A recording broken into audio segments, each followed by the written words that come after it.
디모데후서 2장 1절에서 13절까지의 말씀 우리 함께 보도록 하겠습니다. 디모데후서 2장 1절에서 13절입니다. 우리 한 절씩 나누어 읽고 13절을 함께 읽겠습니다. 디모데후서 2장 1절에서 13절입니다. 제가 먼저 읽겠습니다. 내 아들아, 그러므로 너는 그리스도 예수 안에 있는 은혜 가운데서 강하고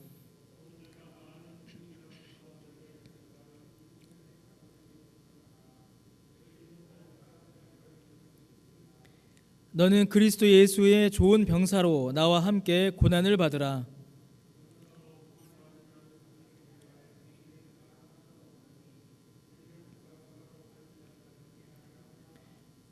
경계하는 자가 법대로 경계하지 아니하면 승리자의 관을 얻지 못할 것이며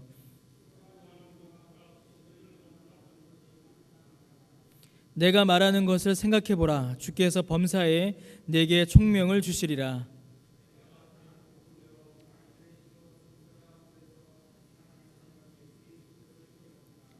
복음으로 말미암아 내가 죄인과 같이 매이는 데까지 고난을 받았으나 하나님의 말씀은 매이지 아니하니라.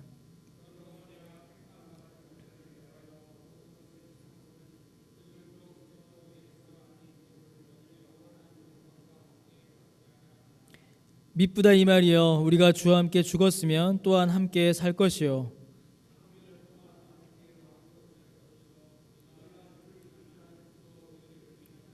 함께 읽겠습니다. 우리는 미쁨이 없을지라도 주는 항상 미쁘시니 자기를 부인하실 수 없으시리라. 아멘. 우리가 지난주에 디모데후서 1장을 살펴봤죠. 디모데는 교회를 섬기면서 또 목회를 이루어간 일 중에 큰 어려움과 시험을 당했습니다. 그 시험이 얼마나 컸던지 자기의 믿음조차 흔들리는 그런 큰 어려움을 당했죠. 큰 어려움과 고난으로 인해서 무너져버린 그 디모데에게 바울은 권면합니다. 뭐라고 권면하냐면 우리 1절 말씀에 있는 것처럼 그리스도 예수 안에서 강하라 라고 이렇게 권면하고 격려합니다. 이제 힘을 내라 라는 것이죠. 힘을 내라. 그런데 여러분, 그 강함, 그 힘이 어디서 오는 것일까요? 바울은 디모데에게 힘을 내라 라고 하는데 그 힘의 근원이 어딘지 이제 그게 중요한 것이겠죠. 1절 말씀에 있는 그대로 이 디모데의 강함, 디모데의 힘은 다른 곳에서 오는 것이 아니라 그리스도 예수 안에서 오는 것입니다. 여러분, 사람은 어려움이 처할 때에 혹은 자신의 힘으로 감당하기 버거운 일을 당할 때에 도움을 청하게 됩니다. 교회도 마찬가지이고 많은 목회자들 역시 마찬가지이죠. 특히 이제 목사님들 중에 목회하다가 목회에 어려움을 당할 때가 있어요. 저도 역시 마찬가지였습니다. 그럴 때 이제 국민일보나 기독교 관련 신문들을 이렇게 쭉 보게 되면요, 아주 놀라운 광고들이 많이 있습니다. 여러분 혹시 보신 적 있으신가요? 이제 그런 광고들 보게 되면요, 6개월 만에 50명에서 500명으로, 1년 만에 100명에서 1000명으로 이런 광고들이 많이 있어요. 그런 광고들 보면요, 폭발적으로 교회를 성장시켜주고 교회에 닥치는 재정 문제, 건강의 문제를 해결할 수 있는 비법들이 있다라는 그런 광고들이 막 이렇게 넘쳐납니다. 물론 이제 그 안에 있는 내용들이 잠깐 도움이 될 수는 있지만 그것이 본질은 아닙니다. 교회가 어려울 때에, 또 성도가 고난을 당할 때에 우리가 어디에서 힘을 얻어야 하는가, 무엇이 우리의 힘이 되는가, 좀 더 많은 고민이 필요한 것이지요. 그저 광고를 보고 혹은 다른 사람들이 성공했다고 그것을 무턱대고 택할 수는 없는 것입니다.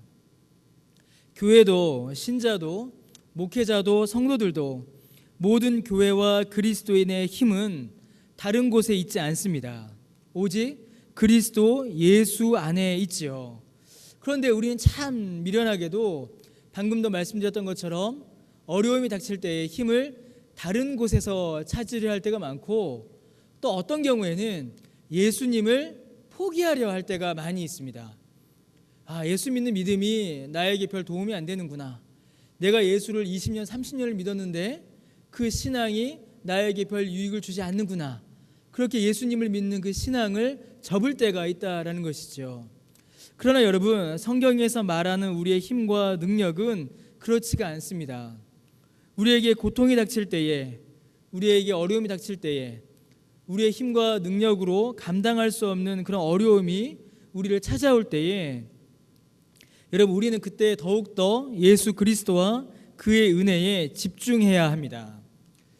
아무리 집중해도, 아무리 주님을 바라봐도 내 주위에 별 도움이 안 되는 것 같고 변화가 안 일어날 때도 분명히 있습니다. 그러나 여러분, 주님께서 아무 능력이 없으셔서 우리의 고통을 외면하시는 것이 아닙니다. 주의 뜻과 계획 가운데서 우리를 향하신 가장 선한 일들이 진행되고 있는 것이지요. 왜냐하면 아주 중요한 것인데, 우리 주님이 우리를 위하여 그 육체의 모든 고통을 당하신 분이시기 때문입니다. 여러분, 여러분들의 삶 가운데에 어려운 일을 당하실 수가 있으세요. 마음의 슬픔이 올 수도 있고 육체의 연약함으로 병상에 누우실 수도 있습니다. 제가 위로하고 제가 신방갈 때가 있겠죠. 저는 가서 위로하고 신방하지만 그 고통의 크기와 슬픔의 깊이를 저는 다 헤아리지 못합니다. 저는 다 헤아리지 못해요. 제가 아무리 사랑의 마음을 가지고 같이 눈물을 흘리고 기도하여도 그 고통이 얼마나 아픈지, 그 상처가 얼마나 큰지, 그 마음의 눈물이 얼마나 큰지를 저는 알지 못합니다. 제가 그걸 언제 가장 절실히 느꼈냐면 저희 집사람이 이제 출산할 때였습니다. 저는 제 아내를 정말 사랑하거든요. 온 몸과 마음을 다해 사랑합니다. 근데 저희 집사람이 낳는 그 아이도 저는 정말 사랑합니다. 제 아들이고 제 딸이니까요. 그런데 그 출산의 고통이 얼마나 큰지 저는 모릅니다. 그저 마음 아프고 눈물 흘리고 그냥 옆에서 손잡고 기도해 줄 수밖에 없지, 그 고통을 제가 겪지 못해요. 그 고통의 깊이를 저는 알지 못합니다. 그런데 주님은 다르세요.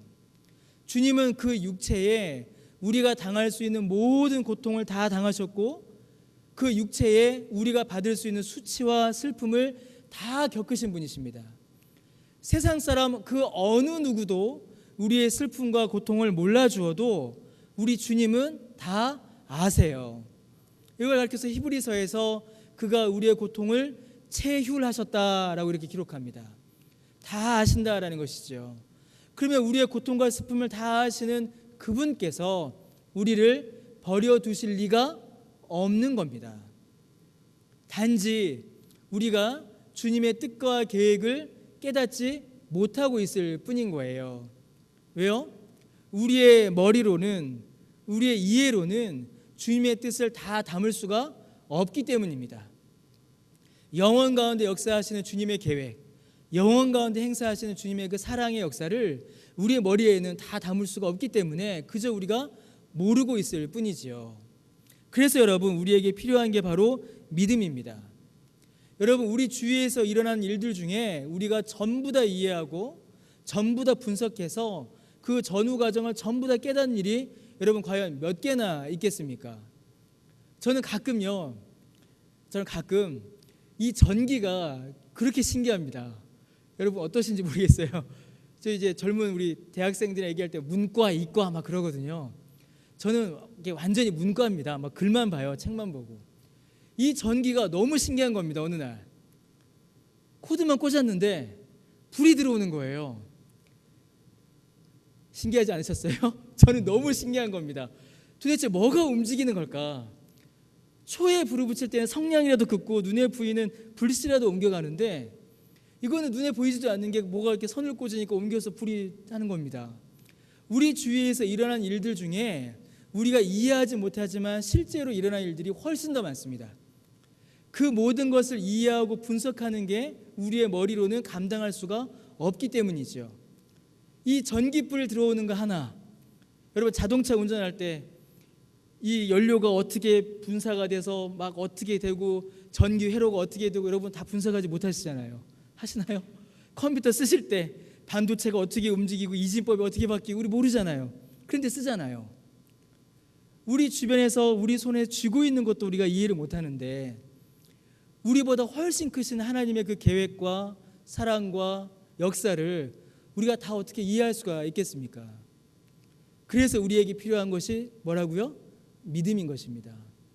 우리가 주의 자녀이고 주께서 우리의 고통을 다 아시며 결코 외면하지 않으시고 우리를 위하여 가장 좋은 것을 준비하고 계시고 행하신다라는 그 주님의 약속, 그 주님의 약속을 우리는 믿을 수밖에 없는 것입니다.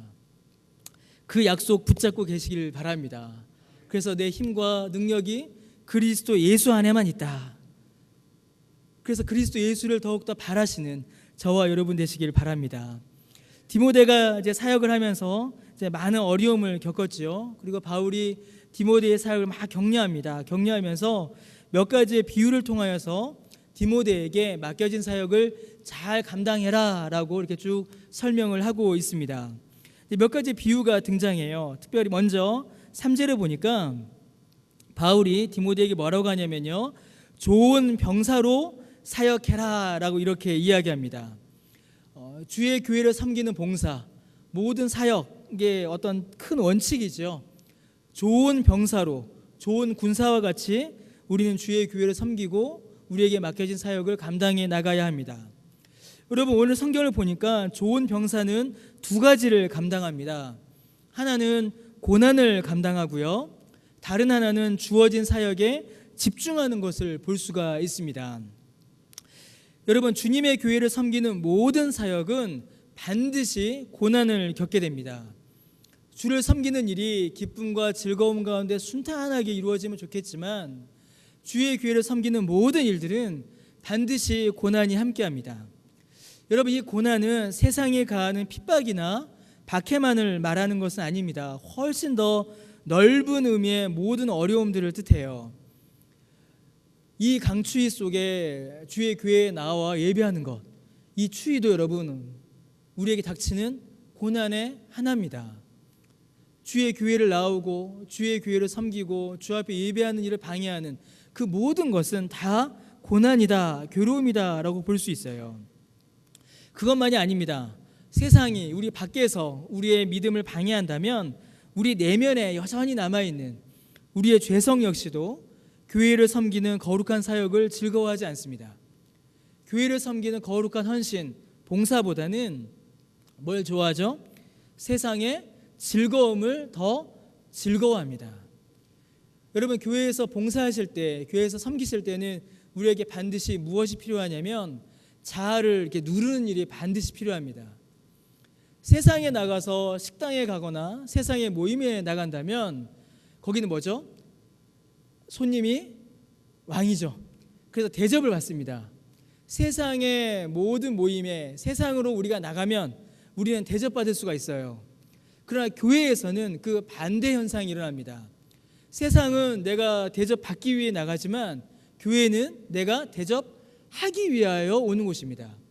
그러다 보니까 어떤 일이 벌어질까요? 내 자아를 이렇게 숙여야 하고 내 자아를 좀 무너뜨려야 하는, 내 고집을 부리지 못하는, 심지어는 이제 그런 일도 벌어지죠. 내가 누군데 이런 대접 받아야 하나, 그런 생각이 불쑥불쑥 솟아오르는 그런 일들이 우리 교회 또 우리 안에 일어날 수 있다라는 것입니다. 그것 역시도 뭐죠? 고난이죠. 그것도 고난입니다. 내가 가지고 있는 본성이 교회의 거룩한 사역을 자꾸 방해하기 때문이에요.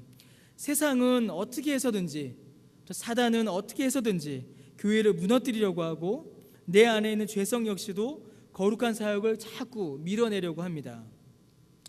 교회 와서 일요일날 수고하고 봉사하느니 일요일날 놀고 쉬고 여행 가고 싶은 게 우리의 본 마음인 것이지요. 수많은 어려움과 고통으로 혹은 너무나 달콤한 유혹으로 우리의 모든 섬김과 사역을 무너뜨리려고 합니다. 그래서 여러분, 주의 교회를 섬기는 사역과 봉사에 필요한 것이 바로 집중입니다. 집중. 병사가 자신을 병사로 모집한 자를 기쁘게 하기 위해 자기의 사사로운 즐거움을 억제하고 병사의 일, 복무에 집중하죠. 그와 마찬가지로 그리스도의 일꾼들 역시 하나님의 영광을 위해 맡겨진 사역에 집중해야 합니다. 우리의 주의가 산만해지고 마음이 나뉘는 순간 주의 교회를 싫어하는 우리의 악한 본성과 세상의 유혹이 우리를 향하여 덤벼들기 때문입니다. 그래서 우리는 더욱더 기도해야겠지요. 주님께서 우리의 마음을 지켜주셔서 주께서 우리에게 맡기신 그 사역에 집중할 수 있도록 그 은혜를 구하여 우리는 기도해야 합니다. 두 번째로 바울이 디모데에게 이제 요청하는 것은 5절 말씀이죠. 주의 교회를 섬기는 사역과 모든 봉사는 경계하는 자가 법을 지키며 하듯이 해야 합니다. 법대로 해야 된다라는 거죠. 여러분, 이제 며칠 있으면 이제 평창 올림픽이 이제 시작되죠. 근데 올림픽과 같은 이런 세계적인 스포츠 행사가 끝나고 나면 꼭 이제 올림픽 같은 경우 꼭 그러죠. 끝나고 나면 반드시 사람들 입에 오르내리는 뉴스가 있습니다. 여러분, 올림픽이 끝나고 나면 그게 뭐냐면 불법적으로 약물을 사용한 선수들의 이야기가 뉴스에 반드시 오르내려요. 메달을 따도 이후에 도핑 테스트라고 하죠. 약물을 사용한 것이 나타나게 되면 그가 딴 금메달, 은메달, 동메달 다 취소됩니다.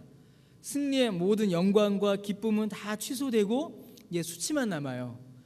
선수의 자격정지가 돼버리고 그런 일들이 벌어집니다. 선수들이 모를까요? 이 약물 썼다가 걸리면 큰일 난다. 압니다. 다 알면서도 이 약물을 사용해요. 왜 그럴까요, 여러분? 이 약물을 쓰면 효과가 있기 때문이죠. 바로 효과가 나타나기 때문에 그렇습니다. 남들보다 좀 더 빠르게, 좀 더 정확하게, 좀 더 강하게 할 수 있기 때문이죠. 그래서 선수들은 법을 어기고 그 약물을 투여하고 약물의 힘을 빌려서 메달을 따려고 하는 그런 선수들이 있습니다.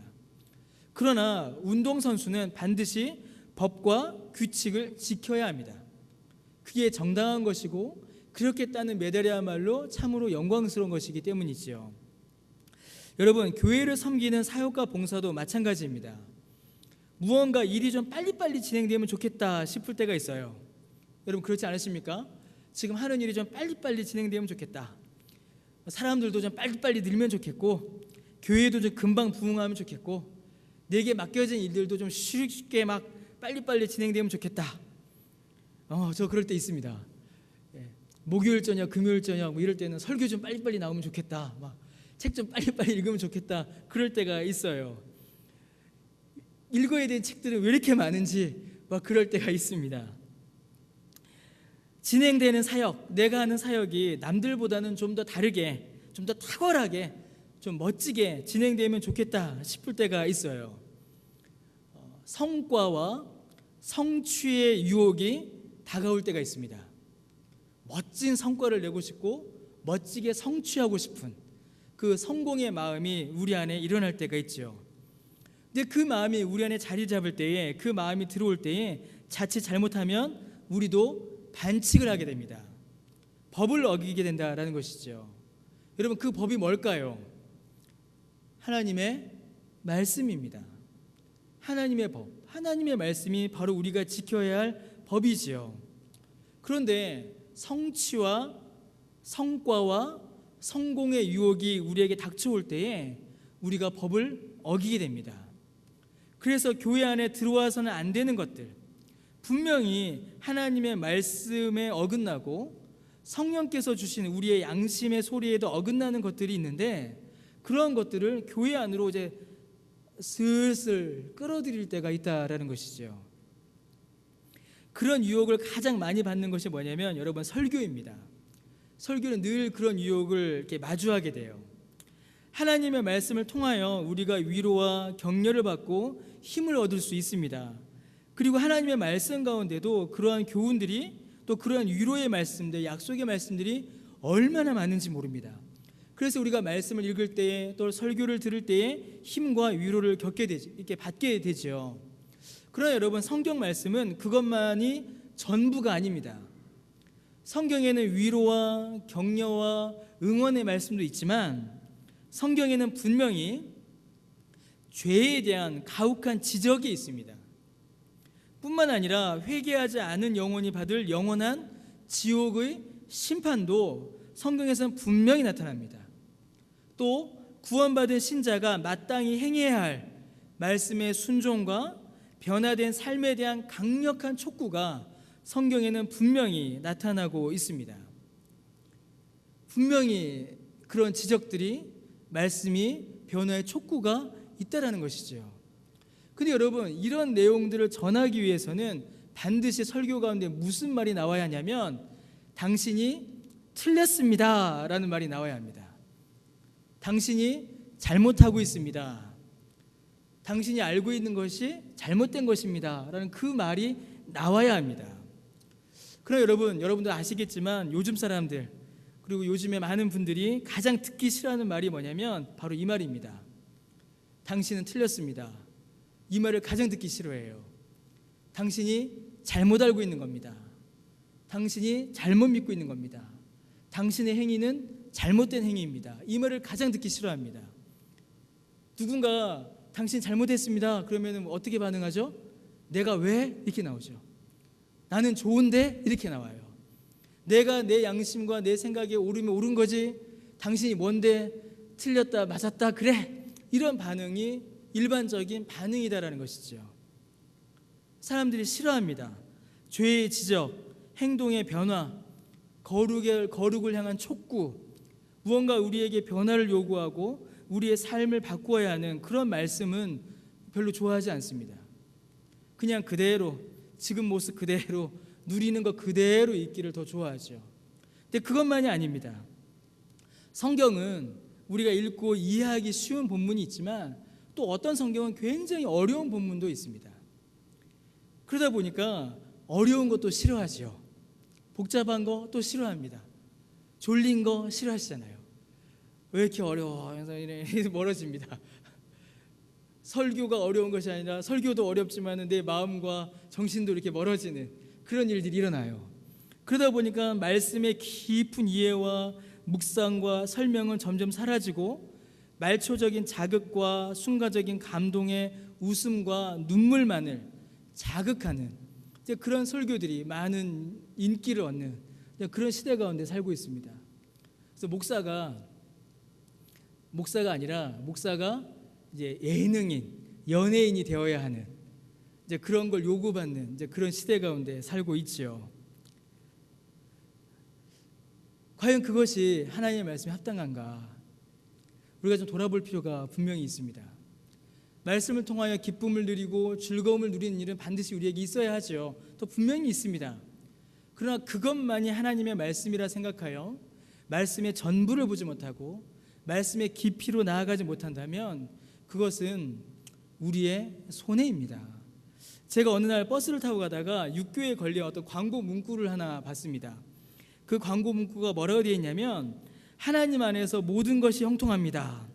하나님 안에서 당신은 언제나 행복합니다 라는 이제 문구가 육교에 걸려 있더라고요. 여러분 혹시 보신 적 있으신지 모르겠습니다. 제가 보면서 야 좋다, 야 이게 어느 교회 전도 문구인가 보다 하고 봤어요. 근데 뭘까요? 2단이었습니다. 2단 박옥수 구원파 죄사함 거듭남의 비밀, 그래서 하나님 안에서 모두 다 형통합니다. 그런데 만약에 거기서 구원파 박옥수의 이름을 지우고 그냥 어느 교회 이름을 넣어놔도 이상할 게 없는 그런 메시지가 돼버린 거죠. 여러분 만약에 우리가 하나님의 말씀의 본래의 의미, 하나님의 말씀이 우리에게 가르쳐 주시는 그 깊은 의미를 잃어버린 채로 단순히 그저 듣기 좋은 말만 집착하게 되면 이단과 같아져 버립니다. 혹은 세상과 같아져 버리는 일이 벌어지고 마는 것이죠. 여러분 교회 사역의 궁극적인 목표는 성과가 아니라 은혜입니다. 이걸 꼭 좀 기억을 하시기를 부탁드립니다. 교회 사역의 궁극적 지향점은 사람이 만들어낸 결과물이 아닙니다. 교회 사역, 교회 봉사의 궁극적 지향점은 사람이 만들어낸 결과물이 아니라 여러분 그 사람 자체입니다. 그 사람 자체. 이 사람이 교회에 와서, 이 사람이 교회에서 섬겨서 이 사람이 어떤 유익을 일으키고 이 사람이 얼마나 많은 기여를 할 것인가, 그것을 위하여서 사람을 섬기는 것이 아니라 그냥 그 사람 자체인 거예요. 그 사람 자체가 귀한 것이고 그 사람 자체가 소중한 것이고 그 사람 자체가 교회의 모든 사역의 목표요, 지향점이 되는 것입니다. 주님께서 그렇게 하셨습니다. 주님께서 그렇게 한 영혼을 불러 모으셨고 그렇게 한 영혼을 구원하신 겁니다. 세 번째로, 마지막으로 주님께서는 또 바울의 말씀을 통하여서 교회를 섬기는 사역자들에게, 모든 봉사자들에게 무엇을 약속하시냐면 합당한 선물이 있다라고 주님께서는 약속해 주십니다. 바로 6절 말씀이죠. 6절에 수고하는 농부가 곡식을 먼저 받는 것이 마땅하다, 이렇게 말씀하세요. 이 말씀과 마찬가지로 주의 교회를 향한 모든 수고와 섬김의 그 모든 사역들을 하나님께서 갚아주신다라고 약속해 주십니다. 하나님께서 그 모든 수고를 외면하지 않으십니다. 주님의 교회를 향한 모든 봉사, 사역, 섬김, 하나님께서 절대 외면하지 않으십니다. 그 모든 것을 다 은혜 가운데 갚아주세요. 자, 그러면 여러분, 이 선물, 상급이죠. 과연 그럼 이 상급이 뭘까요, 여러분? 이 상급. 전 분명히 오늘 말씀에서는 상급이 있다라고 말씀하시는 거예요. 갚아주신다라고 말씀하시니까요. 그런데 우리가 이 상급을 이해할 때에 주의해야 할 것이 하나가 있습니다. 그것이 무엇이냐면 주님께서 주시는 이 상급은 보상이 아니라는 것입니다. 이 보상은 뭐죠, 여러분? 많이 하면 많이 받고 조금 하면 조금 받는 게 보상입니다. 그런데 주님께서 주시는 이 상급은 그런 보상의 개념이 아니에요. 많이 한 사람에게 많이 주고 조금 한 사람에게 조금 주고 그런 개념은 아닙니다. 또 이 말은 하나님께서 주신 이 상급이 단순히 눈에 보이는 어떤 물질이나 육체의 건강만을 말하는 것은 또 아니라는 것입니다. 이 두 가지를 우리가 좀 이해하고 이 상급을 이해해야 합니다. 여러분, 이 상급을 만약에 보상의 개념, 곧 내가 한 만큼 받는다라고 만약에 이해하거나 이 상급이 내 육체의 건강이나 물질의 부유함으로 만약에 이해한다면 여러분, 어떤 오류가 생기냐면요, 하나님의 수준을 인간의 수준으로 끌어 낮추어 버리는 실수를 하게 됩니다. 그건 아주 중요한 이해입니다. 제가 저희 딸 지우야에게, 선우는 이제 저희 큰애는 저랑 입맛이 똑같아서 잘 그런 얘기 하면 안 됩니다. 얘는 선우야 뭐 먹고 싶어 이러면 얘는요 비싼 걸 부릅니다. 선우는 뭐 먹고 싶니? 뭐 한우 막 이래요. 조용히 시키죠. 근데 저희 딸은 아직 그 정도 수준이 안 돼요. 그래서 지우야 뭐 먹고 싶어? 그러면은 짜장면. 얼마나 예쁩니까? 지우야 뭐 먹을래? 그럼 과자. 아주 예뻐요. 뭐죠? 지우는 아빠가 주는 상급을 지 수준으로 끌어 낮추어서 생각하는 거예요. 아빠가 줄 수 있는 상급은, 아빠가 줄 수 있는 선물은 훨씬 더 큽니다. 훨씬 더 많은데 저희 딸 지우는 자기 수준으로 끌어 낮춰서 요 정도에서 만족하고 있는 거죠. 근데 저희 아들은 어떻게 된 거죠? 아빠를 이미 경험해 봤거든요. 그래서 걔는, 저희 아들은 꼭 제가 배고플 때 뭐 먹자 이럽니다. 아빠가 먹을 때 같이 먹으려고요. 그러니까 선우는 아빠를 경험해 보고 아빠에 대한 지식이 있으니까 아빠의 수준에서 줄 수 있는 걸 요구해요. 여러분, 우리가 만약에 상급을 우리가 수고한 만큼 받는 보상이라든가 우리 육체나 물질의 만족으로 생각한다면 하나님의 수준을 우리의 수준으로 끌어 낮춰버린 게 되고 맙니다. 그러니까 하나님 편에서는 고작 이거? 이렇게 말씀하시는 거예요. 우리의 신앙의 수준이 내려가 버리는 것이죠. 여러분, 하나님께서 자기 백성에게 주시는 상급과 선물은 우리 수준이 아닙니다. 하나님의 수준이에요. 하나님의 수준에서 주시는 겁니다. 하나님께서 보시고 우리 편에 가장 유익한 것을 하나님께서 우리에게 주시는 겁니다. 그것이 때로는 물질일 수도 있고 때로는 그것이 건강일 수도 있습니다. 그러나 여러분, 항상 그런 것은 아니에요. 하나님의 수준에서는 다른 것일 수 있다는 겁니다. 여러분, 하나님의 상급은 뭐겠습니까? 하나님의 수준에서 우리에게 주시는 가장 좋은 상급, 하나님의 수준에서 우리에게 주시는 가장 좋은 하나님의 선물, 여러분 그게 뭘까요? 바로 하나님 자신입니다. 하나님 자신이에요. 그래서 하나님은 하나님 자신을 선물로 주세요. 이게 누구에게 주신 약속입니까? 하나님께서 아브라함에게 주셨죠. 이 약속을 하나님께서 이 약속을 레위인들에게 주셨습니다. 하나님께서는 하나님 자신을, 자기 자신을 기업으로, 자기 자신을 상급으로 하나님의 백성에게 주셨어요. 여러분, 우리는 그 상급을 이미 받아 누리고 있습니다. 세상은 수고하면 그 수고의 대가로 주지만 우리는 상급 먼저 받아놓고 일하고 있는 사람들이에요. 그 상급이 뭡니까? 하나님께서 자기 자신을 우리에게 주셨어요. 어떻게요? 성자 예수 그리스도로 우리에게 하나님이 하나님 자신을 주신 겁니다. 우리를 구원하시기 위해 자기 자신을 드리신 예수 그리스도의 그 사랑의 헌신, 그 사랑의 헌신을 이미 우리는 먼저 상급으로 받아 누리고 있는 것이죠. 여러분, 이것보다 큰 상급이 어디 있겠습니까? 온 우주, 온 천하 만물을 만드시고 주장하시고 다스리시는, 우리 성경 결혼받을 때 말씀드렸죠. 통치하시고 섭리하시는 그 하나님이 내 거라니까요. 그 하나님이 내 소유가 되는 겁니다. 그 하나님이 내게 주신 내 상이에요. 여러분, 그것보다 더 큰 상을 여러분 이 우주 안에서 우리가 어디서 찾을 수가 있겠습니까? 그 눈에 보이지 않는 그것만 주시겠습니까? 그렇지 않죠. 눈에 보이는 상급도 주세요. 어떻게 주시겠습니까? 우리가 주의 교회를 섬길수록, 봉사할수록, 우리의 신앙생활을 해나갈수록 하나님을 알아가게 돼요. 단순히 지식이 늘어난다는 게 아닙니다. 하나님과의 교제가 더욱더 깊어져 간다는 것이죠. 하나님과의 동행함을 우리가 누린다는 것입니다. 여러분, 이 동행함을 완전히 누린 사람이 있었죠. 아담과 하와 이후에 에녹이 누렸지 않습니까? 우리가 성경 보면서 야, 에녹 대단하다라고 해놓고서는 정작 우리는 그 은혜를 별로 안 기뻐해요. 하나님과의 동행보다는 하나님께서 주시는 것을 더 기뻐하죠. 하나님은 하나님 자신을 주시는데 하나님 말고요, 요거요, 우리 그럴 때가 많이 있습니다. 근데 에녹은 하나님을 누렸잖아요. 그건 에녹만 누린 게 아닙니다. 지금 우리가 누리고 있는 것이에요. 여러분, 이게 우리가 누리고 있는 가장 큰 상급입니다. 아무나 기도할 수 없어요. 아무나 기도하지 않습니다. 하나님께서 하나님을 주신 자가 기도할 수 있고, 아무나 성경을 보지 못합니다. 돈 있다고 해서 성경책 사면 보겠습니까? 아니죠. 하나님께서 이 말씀을 그 10년 가운데 주신 자가 이 말씀을 읽고 깨달아 믿게 되는 겁니다. 여러분, 그 은혜가 얼마나 큽니까?